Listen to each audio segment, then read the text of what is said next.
Poles fashioned from oak, strong enough to crush armor. Other weapons capable of delivering deadly blows.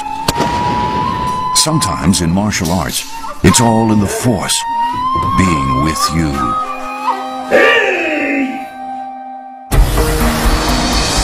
Kobudo marshals that tradition.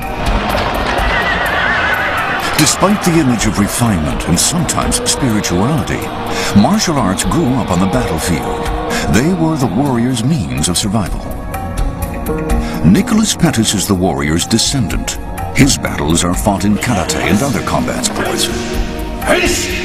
But he wants to know why the combat techniques of the samurai have survived.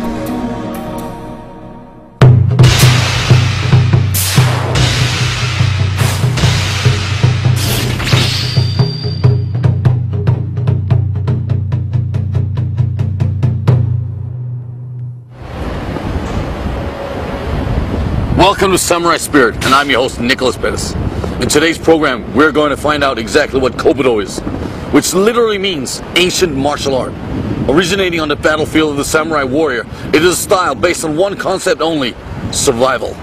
And here we are at Tokyo Station, just about to get on a bullet train to go down to find an excellent dojo to demonstrate exactly what Kobudo is.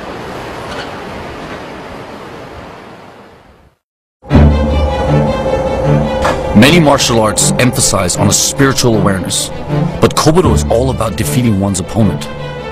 The message is clear and unclouded. I want to find out how Kobudo embodies the samurai spirit.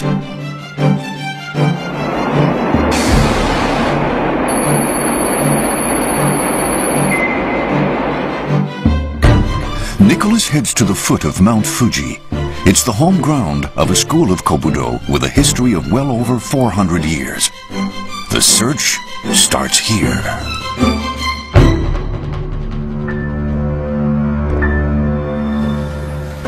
And as you can see, we've now made our way into the dojo. And these guys are already practicing. Let's go have a look at it.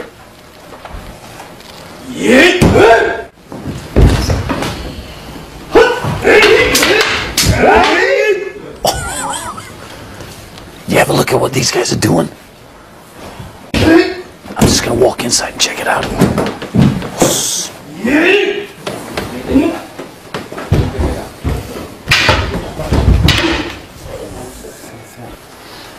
I think it's the sensei sitting over at the back of the dojo.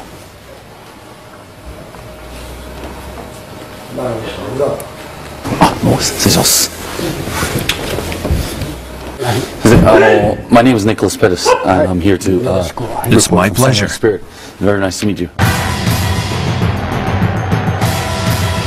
Yoshimitsu Katsuse Kagehiro is the 15th heir of the Suyo-ryu school of the Aikenbo. He's one of a handful of Budoka martial artists who have mastered multiple Kobudo techniques, including sword fighting. The Suyo-ryu tradition was born in an age of feudal war. Its insights are handed down generation by generation to a single heir based on skill, not family ties. That's how Katsuse assumed his position. He was the one selected to inherit the scroll containing the teachings of the school. Demonstrations in the Suyo-ryu tradition take on a real edge. They use actual swords. The reason is a preference for reality. Simulated swords would not have been used in actual combat on the battlefield.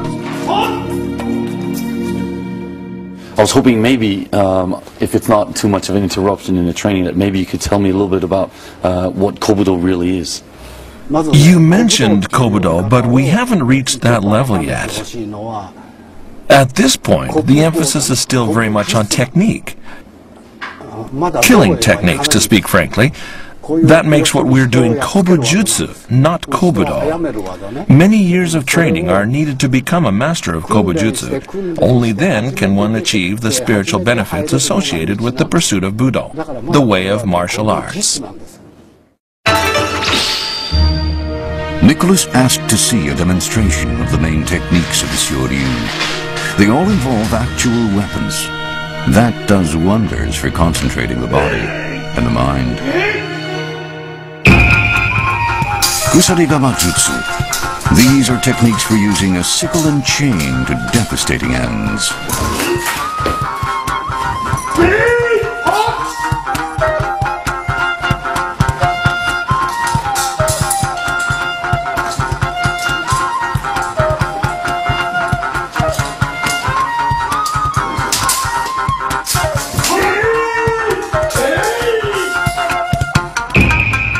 Naginata Jutsu. These techniques makes use of naginata, a weapon in which a blade similar to that of a sword is mounted on a long staff.